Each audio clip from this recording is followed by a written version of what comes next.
बिस्मिल्लाहिर्रहमानिर्रहीम। अस्सलाम वालेकुम। जवाना शेखनूरी मैं आज शेखर मावा एजुकेशन स्कूल में जो मेडिकल कैंप हो रहा है उसमें मौजूद हूँ और मेरे साथ मौजूद हैं मेहरबान शाह जो अपने शाह जी के नाम से मशहूर हैं।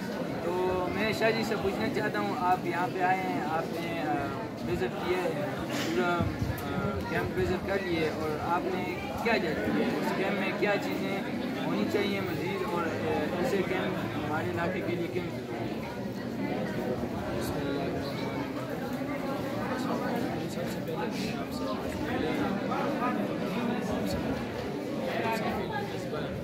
उसका और जहाँ तक ये कैंप की बात है, अल्हम्दुलिल्लाह ये कैंप एक साल पहले आ चुके हैं और साथ साथ में यूनियन स्टूडेंट सोसाइटी जो है इसका शुक्रिया अदा करना चाहता हूँ, क्योंकि ये हमारे इलाके जो के मुस्तक़िल लोग हैं अल्हम्दुलिल्लाह पिछली बार 700 से 800 तक लोगों ने यहाँ पे विज़िट किया था।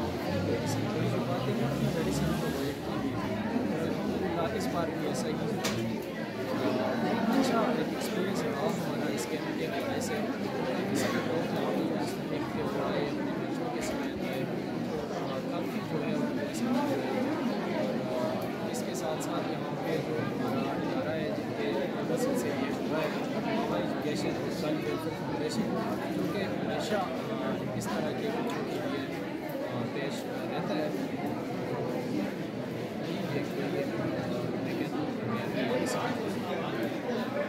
तो शाह जी हमारे आप एजुकेशन के बारे में बात करें ना, आप सोशल एक्टिविस्ट हैं, तो हमारी एजुकेशन के बारे में बात करें, हमारी एजुकेशन कैसी है और उसको कैसे होना चाहिए? सर एजुकेशन के लिहाज से देखा जाए तो हमारा इलाका इस तरह की यहाँ पे कुछ ऐसी फैसिलिटी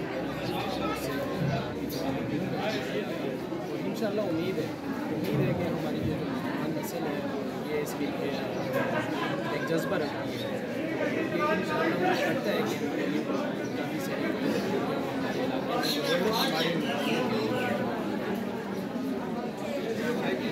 आपका बहुत शुक्रिया, आप यहाँ पे तशरीफ़ लाए और आपने इस कैंप का विज़िट किया। जज़ाकल्लाह।